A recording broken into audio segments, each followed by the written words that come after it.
79వ స్వాతంత్ర దినోత్సవ సందర్భంగా కూకట్పల్లి నియోజకవర్గం మోసాపేటలో చున్నుపాషా ఆధ్వర్యంలో కేపీహెచ్బీ జాతీయ రహదారిపై స్టాట్యూ దగ్గర గాంధీ స్టాట్యూ దగ్గర రాజేష్ గౌడ్ ఆధ్వర్యంలో ఏర్పాటు చేసిన జాతీయ జెండాలను మాజీ మంత్రివర్యులు సర్వే సత్యనారాయణ జాతీయ జెండా ఆవిష్కరించారు. ఈ కార్యక్రమంలో కూకట్పల్లి నియోజకవర్గ మాజీ కాంగ్రెస్ అధ్యక్షులు సేరి సతీష్ రెడ్డి, కూకట్పల్లి నియోజకవర్గం కంటెస్టెడ్ ఎమ్మెల్యే అభ్యర్థి బి సంజీవరావు, మేకల మైకేల్, డివిజన్ అధ్యక్షులు తమ్మినేని ప్రవీణ్ కుమార్, కృష్ణరాజ్పుత్, మహిళా నాయకురాలు రేష్మ, బండి సుధా, సంఘీ విజయ, మార్కెట్ కమిటీ సభ్యులు ఫణేంద్ర కుమార్, కుమ్ము బాబురావు, మోసపేట డివిజన్ నాయకులు బీసీసీఎల్ చైర్మన్ తూము వినయ్, ఐఎన్టీయూసీ ప్రెసిడెంట్ భాస్కర్ రావు, నరసింహ, అక్బర్, రాజమల్ల, శేఖర్ గౌడ్, సచిన్ పటేల్, శ్రీధర్ చారి, గిరినాయుడు, కాంగ్రెస్ పార్టీ అనుబంధ సంఘాలు, కాంగ్రెస్ కుటుంబ సభ్యులు పాల్గొన్నారు.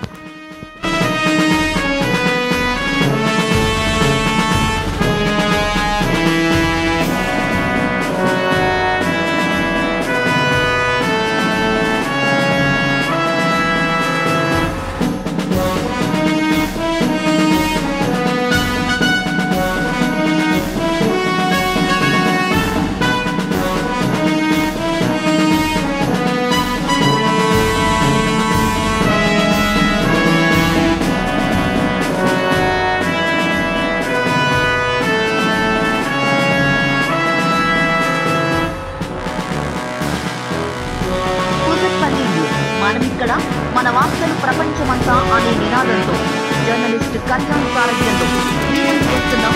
సబ్స్క్రైబ్ చేసుకుని ఆశీర్వదించండి.